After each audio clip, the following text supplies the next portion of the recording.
Okay, here we go. Ladies and gentlemen, one of the funniest comedians ever. Covering the city of San Leandro in the state of California, ladies and gentlemen, Mr.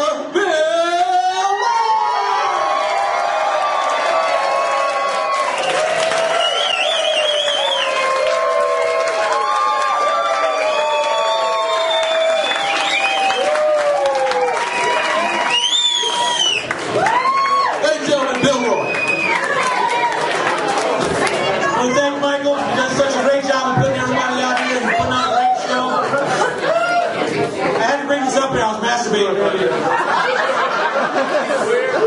So, first, thanks for coming out. You know, when I was a kid, I went to school here in San Leandro, grew up here, and I used to get bullied all the time. Everybody picked on me. For whatever reason, they just pick on Bill. There was one guy in particular, when I was in about 4th grade, still a Hispanic dude, Paco Sanchez. This little son of a bitch hated him. And one day he said to me, Bill, after school, I'm going to kick your ass. I said, son of a bitch. And I'm not a fighter, I'm a lover. So, after school, he says, meet me after school, 3 o'clock, I'm going to kick your ass. So I said, oh, shit. So I said, all right, let's do this thing. So I'm out waiting after school, and got all the other kids out there, because they all heard about it was happening, it was going down. And I got the usual suspects. We got P-Pants Eddie. P-Pants Eddie, this little kid, every day pisses pants. Every day he's standing over by the water fountain like this. I say, Eddie, what the hell? He turned around and got a big old wet spot. And there goes P-Pants Eddie. We had crazy guy Kevin. Now Kevin, you look at him, he had one eye looking at you, and the other eye was going like this. You know what the hell he was looking at? Well, everybody was out there to watch the fight. Well, I'm waiting, and here comes Paco Sanchez. He comes rolling up, and I'm like, oh shit, here we go. I don't want to get my ass kicked. He walks in this bit. God damn. He says, if you will not kick my ass, I will give you this centavo. I thought, well shit, centavo? What do you mean? I thought I was taking my ass kicked. He says, no, I don't want you to hurt me. I'm going to pay you. Take the centavo. Don't kick my ass. Just go away. So I took it. I said, hell yes, it's mine. And to this day, anytime I need some extra cash, I just threaten to kick somebody's ass. Whether that works or not, I don't know. But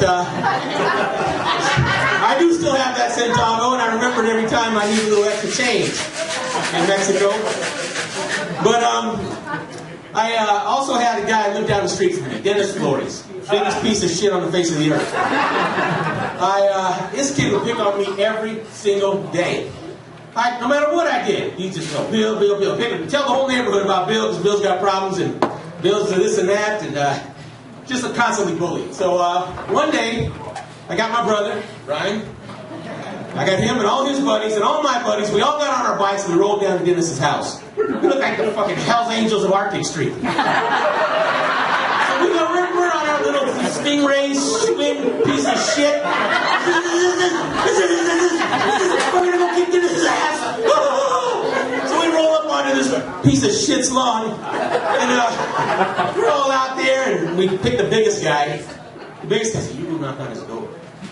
So we tell Tony, I think his name was, and he walks up, boom, boom, boom, and the door opens up. It's Dennis's mom. We all say, "Can Dennis come out and play?"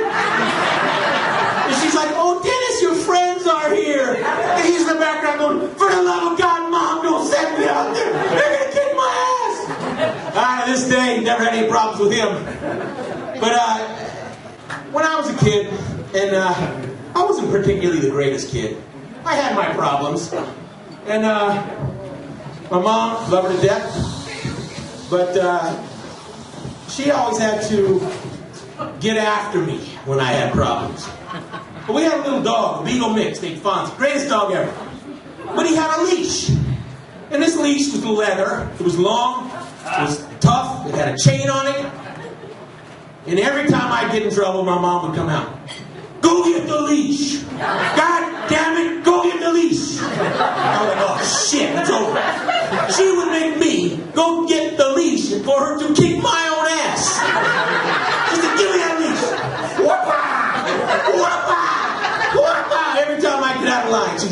beat my ass. Love her to death, but hey, to this day I'm convinced she used to work for Barnum and Bailey Circus. Oh shit, it was ugly. Well, I love my wife. Been married 23 years. Great woman. Thank you. But she always tells me, Bill, you know what? You're only good for two things: joking and stroking. Well, I tell her, you know, and most of you who have kids, you remember the Pokemon days. Who doesn't remember the Pokemon TV series? The kids, they had to have all the friggin' Pokemons. There was a little doll, the main character of the show, Pikachu. Pikachu. Everybody had to have this white little yellow stuffed doll, Pikachu. Well, I told my wife one night, they named the Pokemon after you. It's called Bitch at You. That's all you do is bitch, bitch, bitch. Oh, I love her to death. Oh, Lord. You know, the other night she comes to me and says, Bill, I really want breast enhancement surgery. I thought, what the fuck? She says, I want my breasts so big and round. I want this breast surgery now. I just want big, giant titties. And I thought first, well, I like big, giant titties. So she says, you know, everybody else has got them. It's time for me. I want them. I said, all right, well. I said, you know, baby, that's really expensive. That's a lot of money. Thousands and thousands of dollars. So I come up with another plan. I said, why don't you just get some toilet paper and wrap it around your hand and wipe between your titties like this and rub and rub and rub and rub. She said, what the fuck? What good is that gonna do? I told her, it worked on your ass.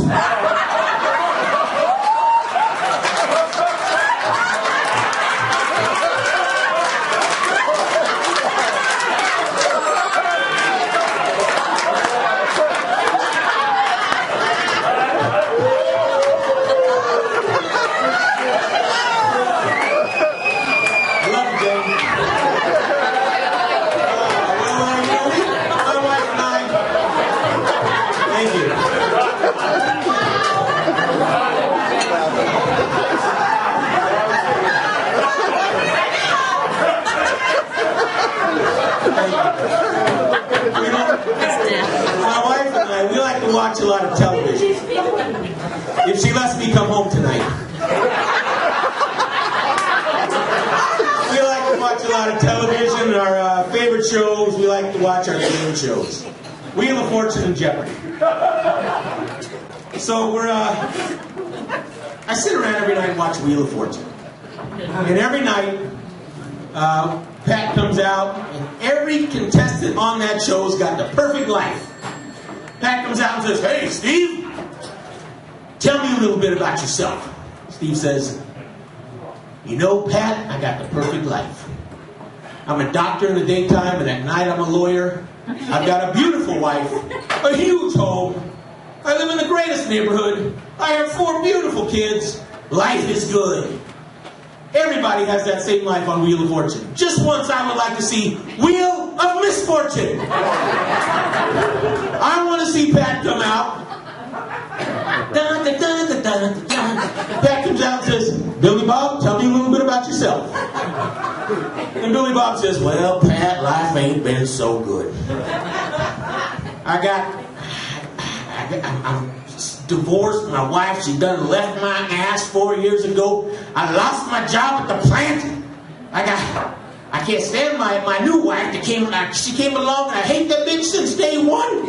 I got 4 kids, I only wanted one, but damn it, birth control's expensive. Can't have this shit. So, I just, you know, he said, Pat, just the other day, I'm sitting there, and I heard little Jimmy say, Mama, what's for dinner? And she said, shut up and go to bed. And he said, but Mama, we had that last night. You know, I love my brother. Shout out to my brother Brian. His brother's coming out.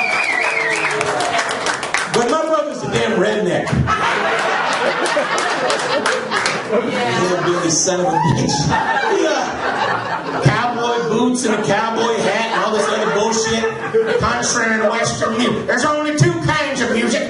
Country and Western. I said, bullshit. Rock and roll, baby. Anyway, he went to the doctor the other day and the doctor says, Brian, you can't have no more sexual relations until the infection clears up. He's all, what? I can't have no more sexual relations till the infection clears up? And he says, yeah, no more sexual relations till the infection clears up. He says, well, how about friends and neighbors? But, sorry.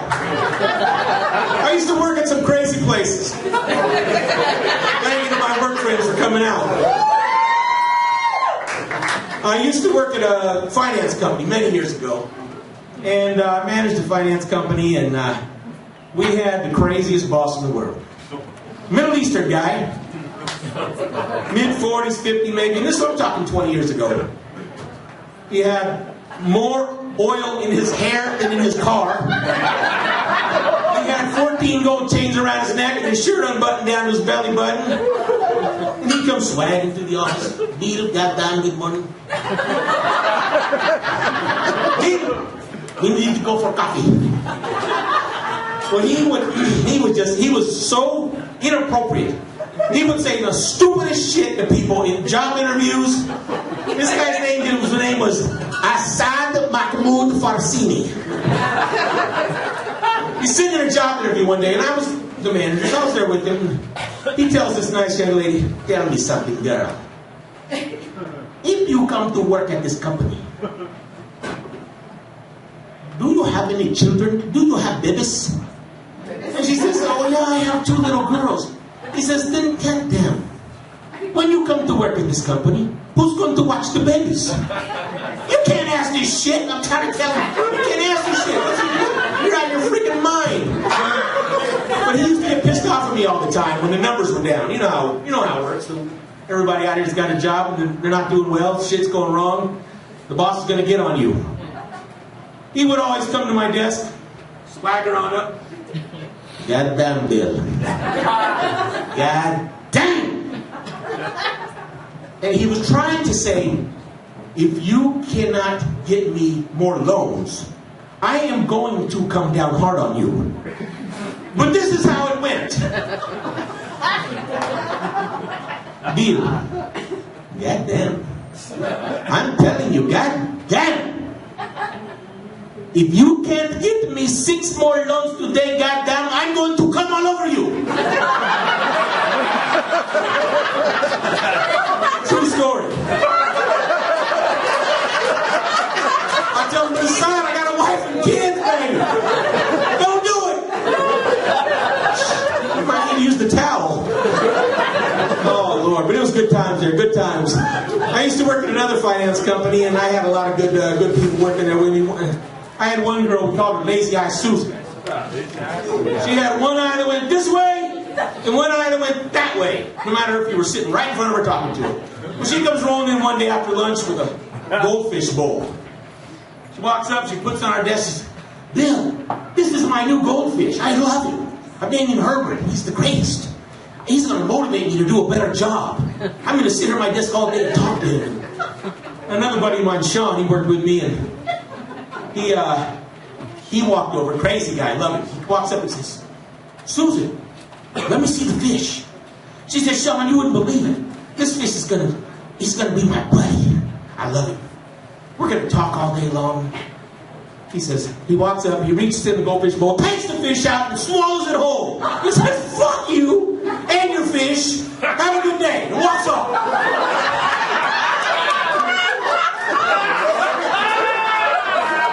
I swear to God, her eyes straightened.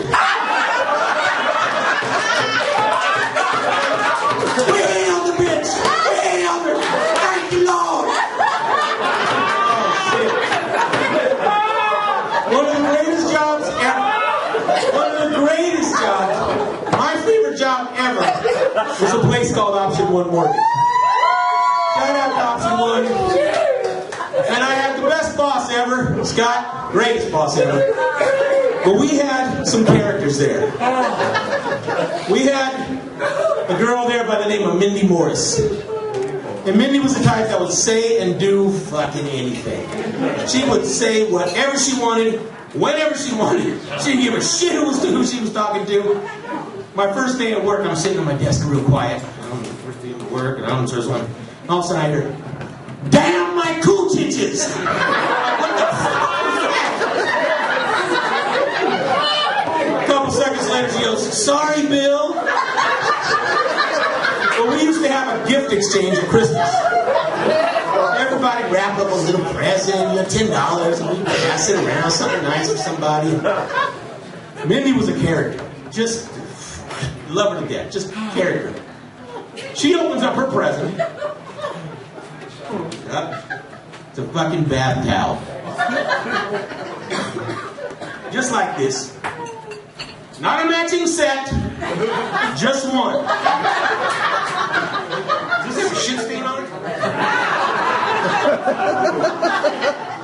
I didn't look before I brought it. But she looks at it. She's like, wow. All of a sudden she goes, "I love it. I've been waiting for one of these." And she's like,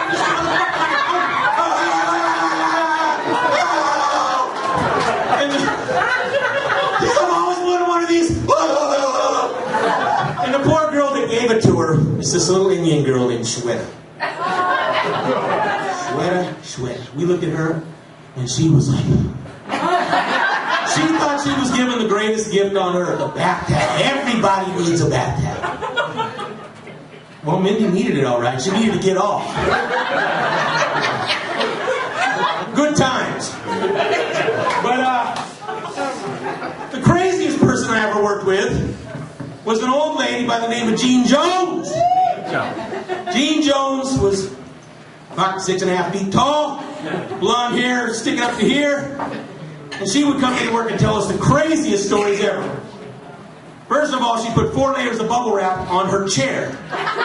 So she'd come into work and you knew she was at work because as soon as she sat down, you heard, "Pop, pop, pop, pop, pop, pop, pop." Thought it was a fucking drive-by shooting. Get back into your desks. Oh, Jesus. So, she was telling us one day, my husband is the sexiest man. She says, I go home at night, every night, I iron clothes. I said, what the fuck? Why? She says, my ironing board cover is a life-size naked picture of my husband. So I can just iron away and I get horny. She says, this dude too, she says, I like to douche with river water. Like, what the fuck? You douching with river water? She says, yes. So for that long, we called her Swamp Cooch. The Swamp Cooch, she was a mess. She used to, every Thursday, she'd collect all the used coffee grounds in the office. I said, Gina, what the fuck you doing? She says, I take these home at night and I animal with them. Like, what the fuck? You shove these up your ass and the animal says, oh yeah, it makes me so clean and fresh. Like, son of a bitch. Well, her husband, we called him the captain. The captain. He looked like a broke-ass version of the Gordon's Fisherman. We'd have potlucks at work all the time. We'd lay food out. He'd come in. Some of this food had been laying there for days. He'd come in. He'd start eating chips and dip and shit. It's like, what the fuck? This stuff's been laying out since last Thursday. He didn't give a shit. But she proceeded to tell me a couple stories about the captain. She says, the other night, my husband and I, we got out the love tarp. I said, what the fuck is a love tarp? Just a big tarp. And we got out a jug of raspberry jam and rubbed it all over ourselves and licked it all off and made love all night long. Like, Jesus, that's just insane. You're a freaking whack job. And she tells us one day, Bill, last night I had green stuff oozing out of my nipples. is this a problem? I said, a fucking problem? Are you kidding me? Should I go to the doctor? I said, hell yes, you should go to the doctor, you dumbass. Oh, Lord, just craziness, but a great job all nonetheless. In the news, we all saw the new Pope being voted in. We saw the chimney and all the other good stuff, and the Cardinals got together and voted a new Pope in. But what you didn't hear is they initially voted in a black Pope. Guy from Africa. The only problem was they couldn't get him to put on the white robe and hood. And then when they finally got past that, he says, why's the smoke got to be white? So then they picked a new guy. But, my wife and I, we watch a lot of reality TV. Survivor, Amazing Race, all this other crap. And they have the Real Housewives of Beverly Hills. There's the Real Housewives of Atlanta. Then they were going to put on the Real Housewives of... Excuse me. There's the Real Housewives of Orange County, that's right. The next one, and New York, god damn. New Jersey, holy shit. Well, I'll tell you what, they were going to come out with a new... The Real House Husbands of Compton. They couldn't find any.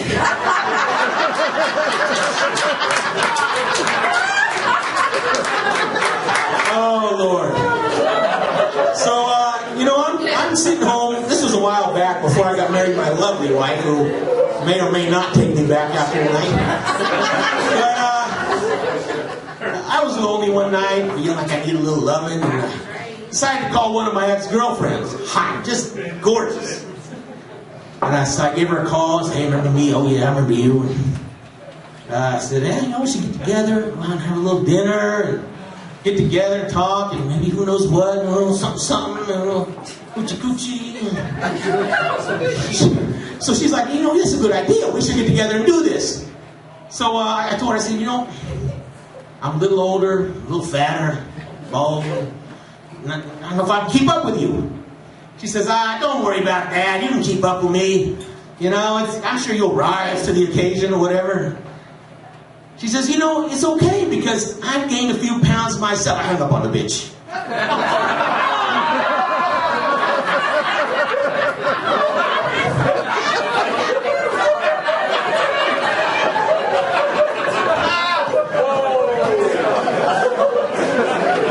So I'm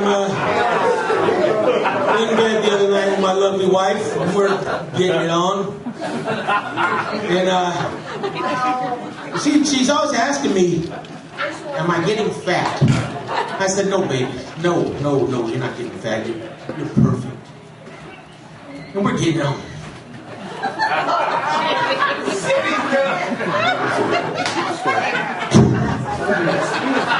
And she says, you sure I'm not getting fat? I said, no. I said, but you know what, baby? Can we turn out the lights? She says, well, what's the matter, my ugly? I said, no, baby, but my ass keeps hitting the light bulb. It's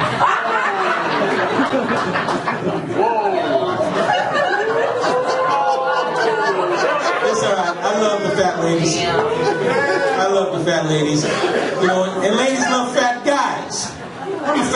I'm fat. That's right. That is where it's at, honey. The ladies love fat guys because you know why? Because when we're getting it on, and I'm laying on top of them, we're doing a thing. She never has to fake an orgasm. She just lays there and goes, thank you.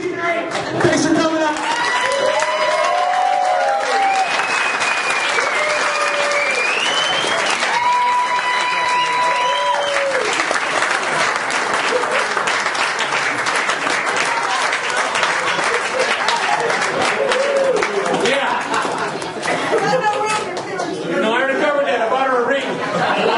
Ladies and gentlemen, Bill Roy. You're up to Bill Roy.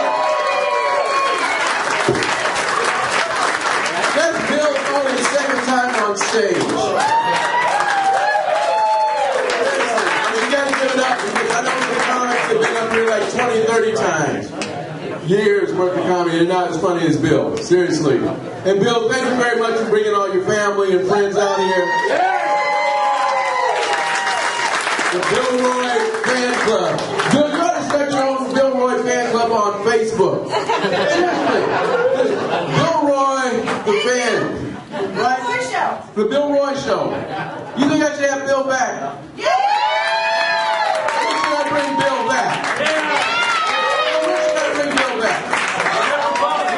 Whenever possible. Excuse me, this table over here, when should I bring Bill back? Soon? Soon. Hey, now, I gotta say one thing, though. You know, in all honesty, because we're all here having a good time, and I completely appreciate all you coming out, and I mean that sincerely. There are many other places that we could be spending our money, and you could be spending your money, and I appreciate the fact that you come out and support these comedians and Michael. So thank you so much for coming out.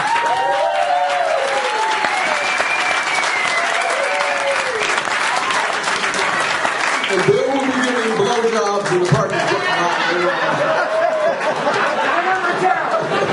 That's why he has a towel, you know. Bill Deep Throat Roy. Bill swallows. And you have nothing to worry about, fellas. There'll be no evidence whatsoever. Okay, you guys